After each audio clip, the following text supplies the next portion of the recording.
140వ శ్లోకము.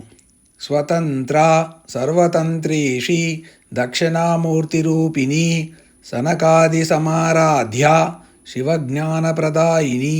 ఈ శ్లోకంలోని మొదటి నామము స్వతంత్ర. ఇది 723వ నామము. ఇది 3 అక్షరాల నామము. ఈ నామంతో అమ్మవారికి నమస్కరించేటప్పుడు స్వతంత్రాయై నమః అని చెప్పాలి. స్వతంత్ర అంటే దేని మీద ఎవరి మీద ఆధారపడనిది. సాధారణంగా అందరూ జీవితం గడపడానికి ఎంతోమంది మీద ఎన్నో వాటి మీద ఆధారపడి ఉంటారు. కానీ అమ్మవారు అలా ఎవరి మీద దేని మీద ఆధారపడి ఉండదు. అమ్మవారి మీదే అవి ఆధారపడి ఉంటాయి. కాబట్టి అమ్మవారు సర్వస్వతంత్రురాలు. ఐహికానికి సంబంధించిన పరకాయ ప్రవేశ, ఆకాశగమన, జలస్తంభన, వాయుస్తంభన, ఇంద్రజాల, మహేంద్రజాలాది, మహామాయా, శంభరాది తంత్ర విద్యలున్నాయి. అవన్నీ మోహపెట్టి వంచింపచేసేవే. ఒక అమ్మవారికి సంబంధించిన శ్రీ విద్యాతంత్రమే మోక్షప్రాప్తిని చేకూర్చేది. శ్రీ విద్యాతంత్రాన్ని స్వతంత్రము అంటారు. ఆదిశంకరుడు ఈ విషయాన్ని సౌందర్యలహరిలో చెప్పారు. స్వతంత్రము స్వతంత్రముగా అర్థం చేసుకోవాలి. అంటే తనకు సంబంధించిన తంత్రము అని అర్థం చేసుకోవాలి. మిగిలినవన్నీ బాహ్యమైన విషయాలకు సంబంధించిన తంత్రాలు. ఇక్కడ తనకు అన్నప్పుడు అమ్మవారికి సంబంధించిన అని కానీ, ఎవరు ఉపాసిస్తున్నారో అతనికి సంబంధించిన తంత్రమే అని కానీ అర్థం చేసుకోవాలి. ఈ నామానికి ఈ విధమైన 2 అర్థాలు చెప్పవచ్చును. ఒకటి, ఎవరి మీద దేని మీద ఎప్పుడూ కూడా ఆధారపడని సర్వస్వతంత్రురాలు. 2, స్వకు సంబంధించి తంత్రస్వరూపిణి. ఈ శ్లోకంలోని తర్వాతి నామము సర్వతంత్రేషి. ఇది 724వ నామము. ఇది 5 అక్షరాల నామము.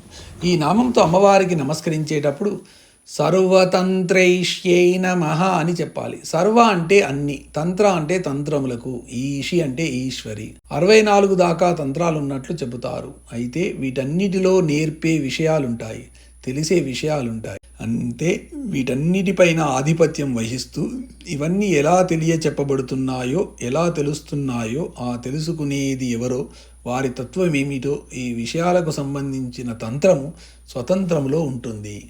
ఈ స్వతంత్రము అన్ని తంత్రాలకు మిన్నగా ఉంటుంది. దక్షిణాచార, వామాచార, కాపాలికాచార, దిగంబరాచార, శంభరీ తంత్రాదులెన్నో ఉన్నాయి. వీటన్నిటిలోనూ సాధారణంగా వశీకరణ, ఆకర్షణ, విద్వేషణ, సమ్మోహన, ఉచ్చాటన, మారణాలనే షట్కర్మలు, రసాయనిక విశేషాలు, ఇంద్రజాలాలు ఉంటాయి. వీటిలో కొన్ని వ్యామోహకరంగా ఉంటాయి. వీటిలో కొన్ని చాలా జుగుప్సాకరంగా, భయానకంగా, హేయంగా కూడా ఉంటాయి. ఈ తంత్రాల మీద ఆసక్తి కలవారు దైవదూరాలవడము తప్పదు. సమయాచార తంత్రము కాది విద్యాతంత్రము, వశిష్ఠ, శనక, సనందన, సనత్ కుమార, శుక సంహితలు మాత్రము శృతి సమ్మతంగా ఉంటాయి. ఏ విధమైన తంత్రంలో అయినా అమ్మవారే కొనియాడబడుతుంది. అందుకని అమ్మవారు సర్వతంత్రేషి, సర్వతంత్రములపై ఆధిపత్యము కలిగినది అని ఈ నామానికి అర్థము. ఈ శ్లోకంలోని తర్వాతి నామము దక్షిణామూర్తి రూపిణి. ఇది 725వ నామము. ఇది 8 అక్షరాల నామము. ఈ నామంతో అమ్మవారికి నమస్కరించేటప్పుడు దక్షిణామూర్తి రూపిణ్యై నమః అని చెప్పాలి. దక్షిణామూర్తి అంటే దక్షిణామూర్తి యొక్క రూపిణి అంటే రూపముగా ఉన్నది.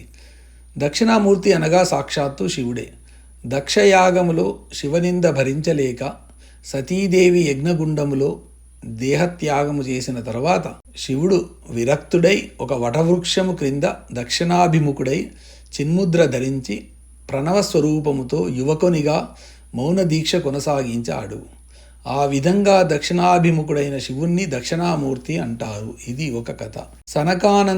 సనకానందనాదులు బ్రహ్మజ్ఞాన విషయ సంశయ నిర్మూలనకై శివుణ్ణి ప్రార్థిస్తే ఆ శివుడు 16 సంవత్సరాల రూపంలో భాండీరమ అనే ఒక మర్రి చెట్టు క్రింద దక్షిణాభిముఖంగా పద్మాసనంలో కూర్చుని దక్షిణ హస్తంతో చిన్ముద్ర ధరించి తురీయ స్థితిలో కూడా వారికి దర్శనమిచ్చాడు. ఆ మూర్తిని చూడగానే సనకాదులకు వారి సంశయాలు తీరిపోయాయి. ఇది మరో కథ. ఈ 2వ కథే ప్రస్తుతము సముచితంగా ఉంటుంది. కాబట్టి రాబోయే నామము సనకాది సమారాధ్య. కాబట్టి శాస్త్రాల స్వయం బోధకానికి దక్షిణామూర్తిని ఉపాసించాలి. ఈ దక్షిణామూర్తి దక్షిణ హస్తంతో ధరించిన చిన్ముద్ర సమస్త సంశయాలను తీరుస్తుంది. కుడి చేతి చూపుడు వ్రేలు కొసను కుడి చేతి బొటన వ్రేలు కొసకు తలిగించి మిగిలిన 3 వ్రేళ్లను నిట్టనిలువుగా అభయహస్త ముద్రలాగా ఉంచితే ఏర్పడే ముద్రను చిన్ముద్ర అంటారు. ఈ చిన్ముద్రలో చూపుడు వ్రేలు బ్రహ్మను, బొటన వ్రేలు అహంను సూచిస్తాయి. ఈ విధంగా 2 వ్రేళ్లు కలిసి ఉన్న చిన్ముద్ర అహం బ్రహ్మాస్మి అనే మహావాక్యాన్ని, సోహం అనే అజపా గాయత్రి మంత్రాన్ని సూచిస్తుంది. తెలుగులో దీనికి వాడే నేను అని అర్థము. ఇక్కడ వాడు అంటే బ్రహ్మ. సర్వ వేదశాస్త్రాల సారం ఇదే. దీంతోనే అన్ని సంశయాలు తీరిపోతాయి. లోపలికి చిచ్చక్తి, జ్ఞానమే బయటకి చిన్ముద్రగా వర్తిస్తుంది.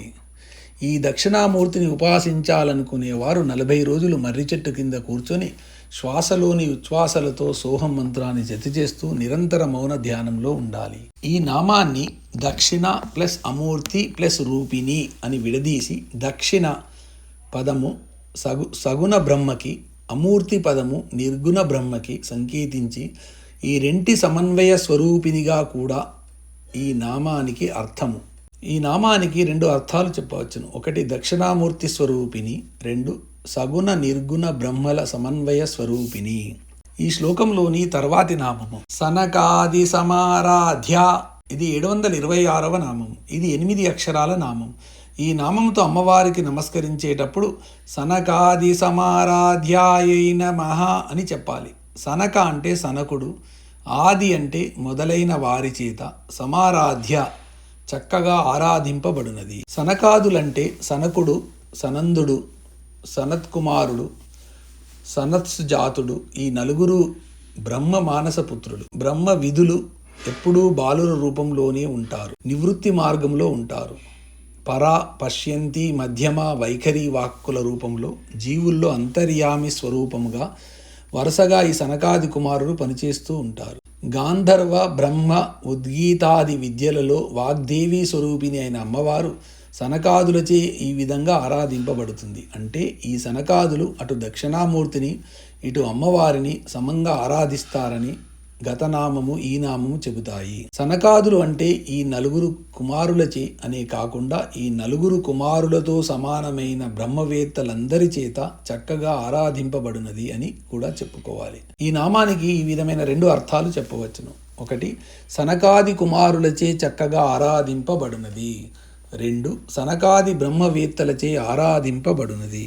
ఈ శ్లోకంలోని చివరి నామము శివజ్ఞానప్రదాయిని. ఇది 727వ నామము. ఇది 8 అక్షరాల నామము. ఈ నామంతో అమ్మవారికి నమస్కరించేటప్పుడు శివజ్ఞానప్రదాయిన్యై నమః అని చెప్పాలి. శివ అంటే శివపరమైన, జ్ఞాన అంటే జ్ఞానమును, ప్రదాయిని అంటే చక్కగా ఇచ్చినది. ఒక్కొక్కరి గురించి ఒక్కొక్క పద్ధతి ద్వారా, లక్షణం ద్వారా ఒక్కొక్కరికి బాగా తెలుస్తుంది. అలాగే ఒక్కొక్క విద్య ఒక్కొక్కరి ద్వారా బాగా తెలుస్తుంది.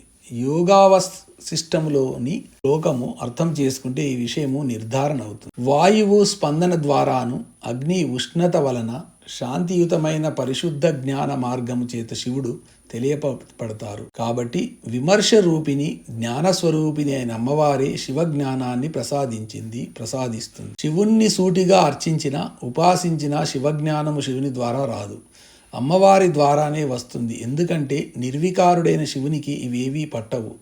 ఈ పనులన్నీ ఆయన అమ్మవారికే అప్పచెప్తాడు. అందుకే ఆదిశంకరుడు సౌందర్యలహరిలోని శివశక్త్యాయుక్తో అన్న ప్రథమ శ్లోకంలో అమ్మవారి ద్వారానే అయ్యవారికి పేరు వచ్చేది అని చెప్పారు. శివుణ్ణి గురించి శక్తిని గురించి శివుడికే తెలియాలి, ఇతరులు ఎవ్వరికీ తెలియదు. వారిద్దరూ అత్యంత సన్నిహితులు. ఈ ఇద్దరిని అర్థం చేసుకోవాలంటే ఒక పోలిక చెప్పుకోవాలి. అయ్యవారిని ఒక సంచితో పోలిస్తే ఆ సంచిలో విశ్వం ఉంటుంది. ఆ సంచిని తిరిగేస్తే విశ్వం బయటపడుతుంది. ఆ తిరగేసిన సంచియే అమ్మవారు. ఇది అయ్యవారి, అమ్మవారి విషయం. వాంగ్మయ ప్రపంచంలో శివుడు, శక్తి ఈ ఇద్దరు వరుసగా ఉచ్చారణ చేయబడే వాక్కుకు, ఉచ్చారణ శక్తికి ప్రతీకలు. ఎవడైతే తెలుసుకుంటున్నాడో వాడు శివుడైపోవడాన్ని శివజ్ఞానము అంటారు. ఇలా అయిపోవడాన్ని సంగీతంలో పరవశత్వం అని, యోగంలో సమాధి అని, తంత్రంలో తన్మయీకరణం అని అంటారు. శక్తిని కొలవండి అంటే ఉచ్చరించండి అనే అర్థం. అప్పుడు శివజ్ఞానాన్ని ఆమె ఇస్తుంది. అప్పటి జీవుని స్థితి శివస్థితే. శివజ్ఞానమును చక్కగా ఇచ్చినది అని ఈ నామానికి అర్థము.